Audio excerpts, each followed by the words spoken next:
able to make it over to dodgeball, and I'm not going to be able to make it over next Tuesday either. But I want to know all about it. So that's one of the things we're going to try and focus on today. You're going to be reporting back to me all about this dodgeball match. Boys' underachievement in literacy is a major concern for all schools. In Wales, as with the rest of the UK, boys fall behind girls in early literacy skills, and this gap in attainment widens with age. To tackle this problem in Wales, there is a new campaign to improve boys' literacy. You've got some ideas already, Callum. Don't let me know yet. Barry Comprehensive School for Boys in South Wales has been recognised for their achievement in raising standards of boys' literacy. You're going to be using your speaking and listening skills a lot in this lesson. You're going to be working together and really using your speaking and listening skills to agree what's going to make an effective match report. Your first job is going to be to work with your partner and come up with some of the ingredients. What do we need in a match report? I was teaching my Year 7 form, who are a mixed ability group, and what we're trying to do with them is really link their writing with some real life situations so that they can see the purpose of a piece of writing. So I've tapped into the idea at the moment they're running a dodgeball competition. Our 560 officer is running that, and all the boys are involved. So I thought it would be a nice idea to link that in with a piece of writing about match reports and get them to have a real purpose to their writing. Okay, pen down, excellent. Okay, just hold them up, boys, and I've had a look around. I think lots of you have got the score. Yeah, I don't think anyone's missed out the score, the winning score, the final score. We very often start a lesson with a success criteria so that the boys know exactly what's expected of them that lesson, what they need to be able to do in order to be successful in a lesson. So instead of you taking in a piece of work and randomly handing it back and saying, well, it was good, it was quite good, it was okay, you can very clearly say to them, or they can do some self-assessment or peer assessment, okay, we agreed that in a match report you needed a clear headline, you needed to write in paragraphs, you needed to choose your verbs carefully. Can you read through your partner's work and say what they've done well and what they haven't? You've got to decide in order which ones are the most important. So number 1 is the thing you think is the most important, and number 5 is the thing you think is the least, and you decide your order. Instead of like having it on your own and throwing it in your minutes, you can write on these sheets, guys. What's your thing? Tell about, I don't know, because you need to know a score of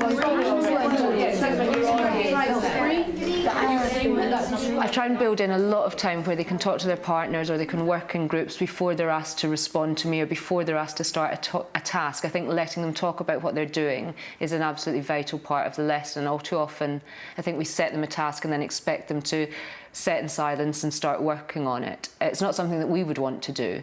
And lots of the evidence shows that boys in particular need to talk through what they're about to have to do before they start doing it.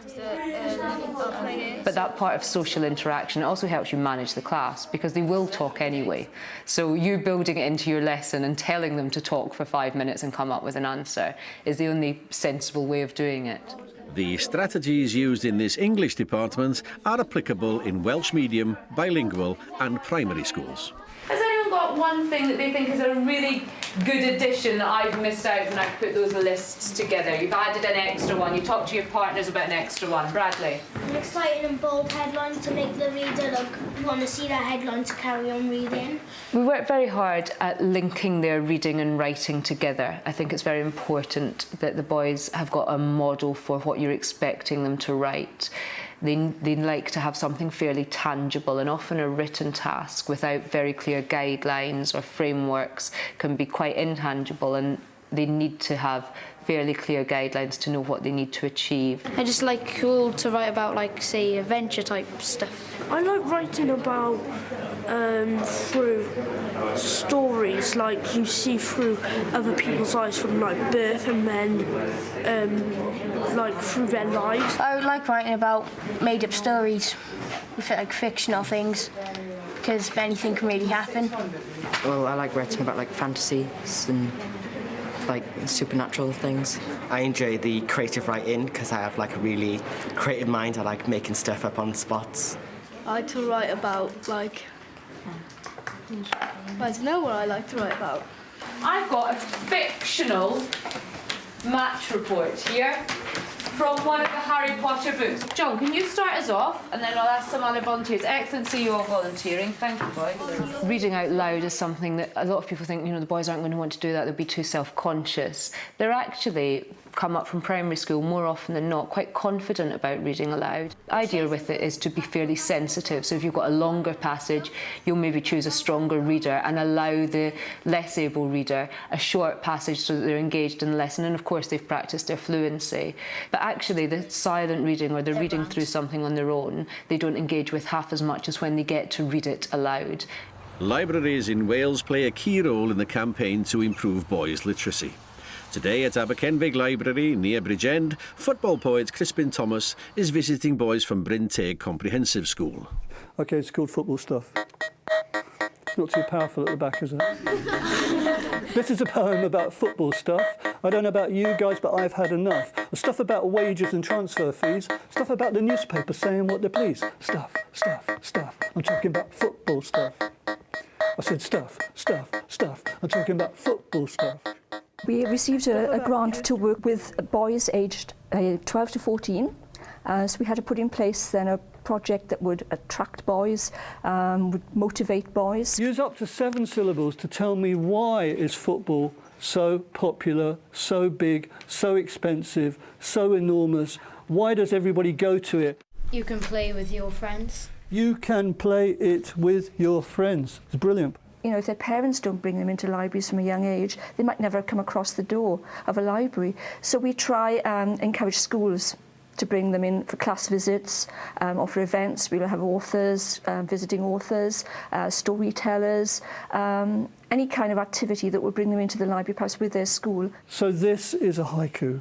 Can somebody just read out the first page of their haiku? A ball into a net. The fact that he's talking about football makes them forget it's poetry. They might be a bit turned off if they thought they were going to be having to write poems, but the fact that it was football is something they were interested in. And I think that's the key with boys, is finding something they're interested in.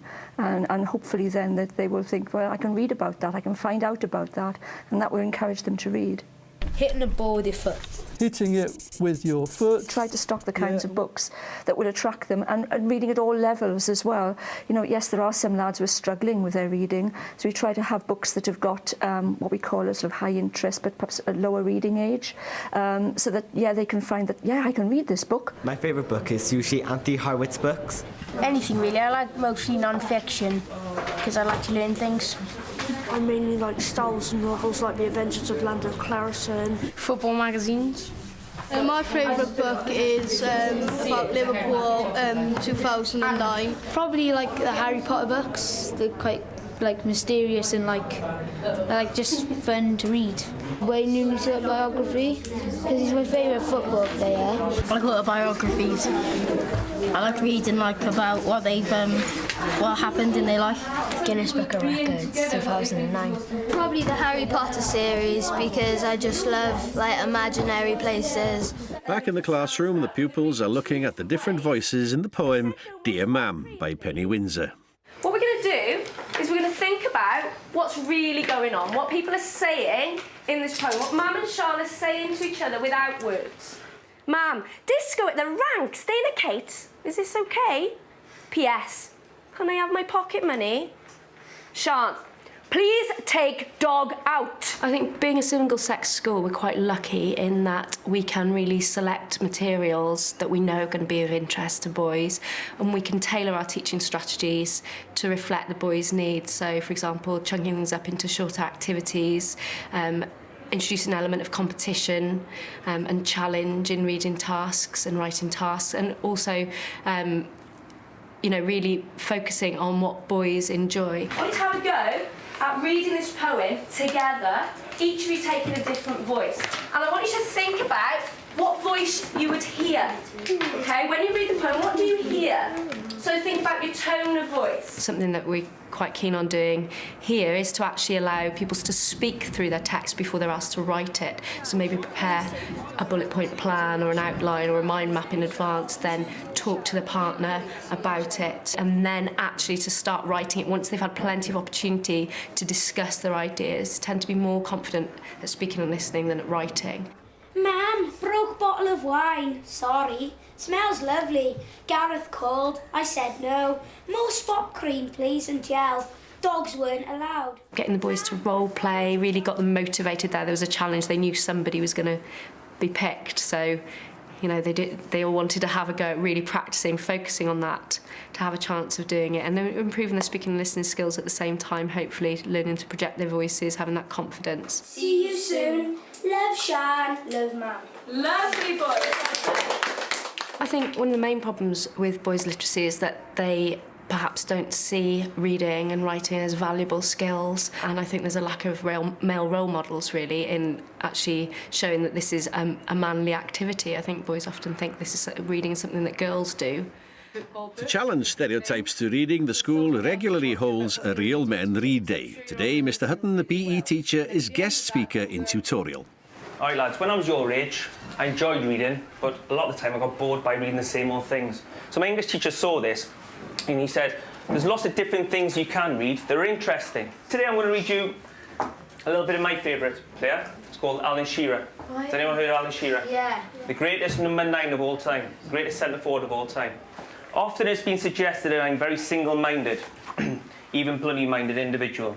I wouldn't argue with that. As a striker, you have to be firm, determined and focused totally on your goals. We started the Real Men Read initiative a couple of years ago. And it was first of all put in place for World Book Day. I'd seen a lot of literature about getting famous rugby players in and doing some assemblies, etc. And it struck me that really some of our more positive male role models were teachers in our own school that boys maybe wouldn't associate with reading. I've always stuck firmly to those ideals during my life, and not just on the pitch. We had a strategy where I approached all the male members of staff and asked them if they'd like to come into tutorials, Year 7 initially, for 20 minutes and talk about something that they were currently reading or a book that they'd enjoyed reading as a child, and really just spread the word that everyone's reading and they enjoy it. Thank you very much for coming in to do that, Mr Hutton. That's excellent.